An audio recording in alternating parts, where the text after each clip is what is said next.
नमस्कार, मैं जितेंद्र चतुर्वेदी। आखिर सीआईए और अमेरिका की ऐसी कौन सी नस नरेंद्र मोदी के जेम्स बॉन्ड कहे जाने वाले डोवाल ने दबा दी है, जिसकी वजह से रिसर्च एंड एनालिसिस विंग को बैन करने की चर्चा शुरू हो गई है।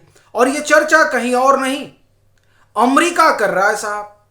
उन्होंने एक रिपोर्ट जारी की और उस रिपोर्ट में उनका कहना है कि रॉ जो है वो बड़ी खतरनाक एजेंसी है, इसलिए इस पर बैन लगाना चाहिए। और उस क्रम में राष्ट्रीय स्वयंसेवक संघ को भी अमेरिका की वो रिपोर्ट शामिल कर रही है।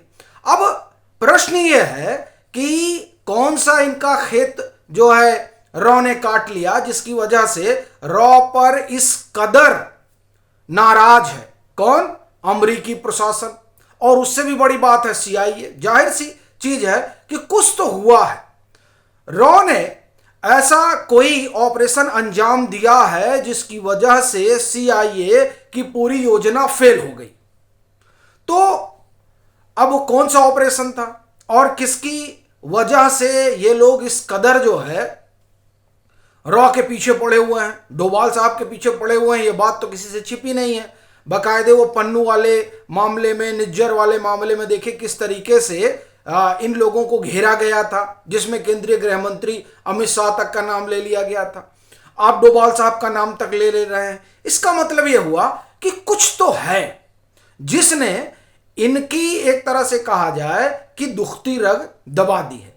दो तीन चीजें हुई हैं जिसको समझना होगा और जिसके कारण अमेरिका का जो एशिया का इनका ऑपरेशन है वो ऑपरेशन पूरी तरह से फेल हो गया है। और वो जो फेल हुआ है उसके कारण इन लोगों को बर्दाश्त नहीं हो रहा है। तो इनको लग रहा है कि कुछ कुछ अब रॉ के साथ किया जाना चाहिए। सवाल यह है कि कौन सा ऑपरेशन है। देखिए, पहली और बड़ी घटना तो ऑपरेशन सिंदूर के दरमियान ही हुई है। नूर खान एयरबेस जो है वो अमेरिका के कंट्रोल में रहता है, वहां पर अमेरिका का सारा साजो सामान रहता है। और उस नूर खान एयरबेस पर ऑपरेशन सिंदूर के दरमियान ब्रह्मोस दागा जाता है। यानी सीधे सीधे, अब देखिए, अमेरिका की अगर कोई टेरिटरी है और उस पर कोई दूसरा देश मिसाइल दाग रहा है तो सीधे तौर पर अमेरिका को चुनौती है, पहली चीज। दूसरी चीज क्या है कि रॉ ने ऐसा प्लान बनाया और ऐसी इंफॉर्मेशन एक तरह से कहा जाए कि शेयर की गई सेना के साथ कि सीआईए को भनक तक नहीं लगी। और ये मैं इसलिए कह रहा हूं क्योंकि आपको याद होगा कि जब ऑपरेशन सिंदूर शुरू हुआ था तब जेडी वेंस ने कहा था कि यह द्विपक्षीय मामला है। अमेरिका ने साफ तौर पर कहा कि भारत और पाकिस्तान के बीच जो कुछ चल रहा है इनका मामला, हम बीच में नहीं पड़ेंगे। अचानक नूर खान एयरबेस पे जैसे ही स्ट्राइक होता है, बाकायदे न्यूयॉर्क टाइम्स ने उस समय खबर की और खबर में कहा कि नूर खान एयरबेस पर स्ट्राइक होने के बाद अमेरिका में पैनिक बटन दब गया। क्यों दब गया भैया अमेरिका में पैनिक बटन? क्यों डोनाल्ड ट्रंप जो है वो तिलमिला उठे, झिलमिला उठे? क्यों सीआईए का एक तरह से कहा जाए कि सांस जो है वो हलक में अटक गई? नूर खान एयरबेस तो आपका है नहीं, लेकिन बाद में पता चला कि साहब नूर खान इन्हीं का है, माने इनके कंट्रोल में है, सारा साजो सामान वहीं पर है। यहां तक कि जो इनका पूरा न्यूक्लियर का ताना बाना है वो ताना बाना अमेरिका वहीं बैठकर सब देखता है।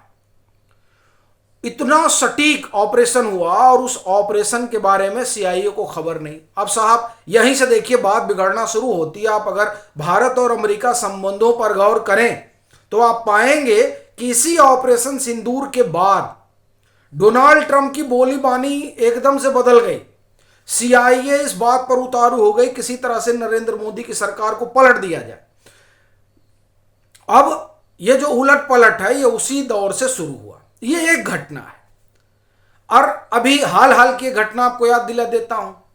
अभी आप देखिए कि अफगानिस्तान ने फिर ठोका नूर खान एयरबेस को। अब अफगानिस्तान को इतनी सटीक इंफॉर्मेशन कैसे मिली? उनका ड्रोन फ्रोन आके ठोक ठाक के चला गया। ये जो सटीक इंफॉर्मेशन है जाहिर सी बात है कि यहां से साझा की गई होगी, ऐसा माना जाना चाहिए। क्योंकि देखिए वहां उनके पास तो कोई इस तरह इंटेल इंफॉर्मेशन तो आती नहीं है अफगानिस्तान के पास, ना अफगानिस्तान के पास कोई इस तरीके का बड़ा भारी आप एक तरह कहें कि तंत्र है, ना उसके पास सेटेलाइट का कोई बहुत बड़ा संजाल है। मुझे ऐसा लगता है कि जो अफगानिस्तान ने ड्रोन से नूर खान बेस को फिर धुआं धुआं किया, वो जो धुआं धुआं किया गया, मैंने एक बार भारत ने किया एक बार अफगानिस्तान ने किया, तो ये जो धुआं धुआं हुआ उस धुआं धुआं के लिए वैसे ही सूचना दी गई होगी जैसे चीन ने पाकिस्तान को दी थी, वैसे ही भारत ने अपने मित्र को दे दी कि ले जाओ फोड़ो वहां पर। अब ये जो फोड़ा गया इसके बाद फिर फट गया अमेरिका। अमेरिका लगा देखिए ये तो भाई पीछे पड़ा हुआ है। यही नहीं, तीसरी चीज आप देखिए कि अफगानिस्तान में अमेरिका दोबारा अपना पेनिट्रेशन चाहता है और उसके लिए वो बरग्राम एयरबेस पर लगा हुआ है कि साहब हमको ये मिल जाए। अमेरिका के इस चाहत में अगर कोई रोड़ा बना हुआ है तो वह भारत, यानी रॉ, यानी डोभाल। क्यों? क्योंकि सीधे सीधे अफगानिस्तान एक तरह से कहा जाए कि वो चाहता है कि यहां जो कुछ हो वो भारत करे, भारत अपना मित्र है, ये अमेरिका कोई भरोसा नहीं है। देखिए इसीलिए जब अफगानिस्तान के विदेश मंत्री यहां आते हैं, यहां यानी भारत आते हैं, आप देखिए उसी दरमियान पाकिस्तान जो है वो वहां आक्रमण कर देता है, मिसाइल विसाइल दाग देता है और कहता है कि ये टेररिस्ट को अपने यहां जगह दे रहे हैं। यानी वो देश जिसके यहां टेररिस्ट ही फलते फूलते हैं, वो देश पाकिस्तान दूसरे देश को कह रहा है कि इनके यहां टेररिस्ट छुपे हुए हैं। मजाक, इतना बड़ा मजाक और क्या हो सकता है। यानी टेररिज्म का बहाना लेकर वो अफगानिस्तान के ऊपर मिसाइल दागता है। जाहिर सी बात है वो सीधे तौर पर अमेरिका के इशारे पर मिसाइल दागता है और इसके जरिए संदेश देना चाहता है कि अगर अमेरिका की बात मानोगे तब तो बचे रहोगे, नहीं तो सत्ता बदल दी जाएगी। और इस बात का दावा तालिबान सरकार ने किया कि साहब पाकिस्तान यहां पर तख्ता पलट करना चाहता है। पाकिस्तान की न इतनी हैसियत है और न इतनी औकात है कि वो अफगानिस्तान में तख्ता पलट करे बिना अमेरिका के चाहे। तो वहां जो तख्ता पलट कराना चाहते हैं और फिर से अमेरिका वहां पर बैठना चाहता है, उस सब में अगर कोई रोड़ा बना हुआ है तो वो है भारत। लीजिए ये विदेश नीति देखिए। देखिए रॉ को अगर आप बैन करने की बात कर रहे हैं अमेरिका में, तो जाहिर सी बात है कि मामला जो है वो सर के ऊपर से निकल गया है सीआईए और अमेरिका के। उनको कुछ सूझ नहीं रहा है, वो चाहते नहीं कि रॉ जो है वो अमेरिका में दिखाई दे। और पहले अमेरिका में करेंगे फिर नाटो वाले घुट के आ जाएंगे एक छतरी के नीचे कि हम सब लोग करेंगे। इसका मतलब यह है कि इंफॉर्मेशन ऐसी आ रही है जो सीआईए के पूरे प्लान को चौपट कर दे रही है, जिसका हमने आपको दो उदाहरण दिया। एक दो नूर खान एयरबेस का और तीन हो गया एक अफगानिस्तान का। अब चौथा चलिए बांग्लादेश में। बांग्लादेश में इस सरकार के चुने जाने से पहले जो वहां पर इंटरिम गवर्नमेंट थी मोहम्मद यूनुस की, उस इंटरिम गवर्नमेंट के दरमियान कई सारे अज्ञात वीरों ने निपटाया सीआईए के कई एजेंटों को, और ऐसा निपटाया कि सीआईए को कानो कान खबर नहीं लगी। अब ये जो निपटान हुआ, ठीक है साहब, उस निपटान से अमेरिका की चूल्हे हिल गई।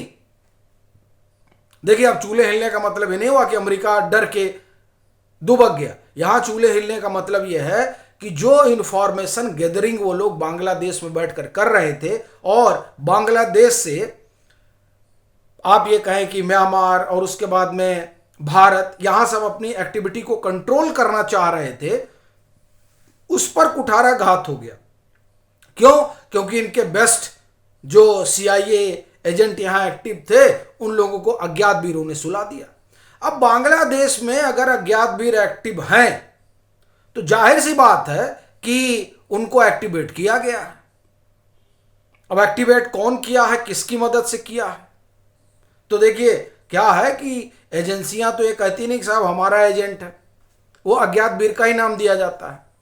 तो उन अज्ञात वीरों ने अमरीकी या हम कहें सीआईए के कई सारे एसेट्स को जो बांग्लादेश में एक्टिव थे उनको निपटा दिया। और कमोबेश यही चीज कहां हुई है? पाकिस्तान में हुई है। कई सारे जो उनके एसेट थे उनको निपटाया गया। एसेट देखिए, ये तो टेररिज्म को अमेरिका भी पालता पोसता है पाकिस्तान को सहारा देकर।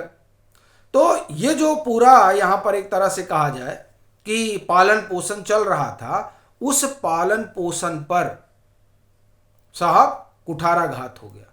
और वो जो कुठाराघात है, उस कुठाराघात से सीआईए तिलमिला उठा, अमेरिका तिलमिला उठा कि देखो सारा मिशन ही फेल कर दे रहे हैं। तो मिशन फेल करने का मतलब ये हो गया कि सबसे पहले रॉ को प्रतिबंधित किया जाए साहब अमेरिका में। और राष्ट्रीय स्वयंसेवक संघ का आप जान ही रहे हैं।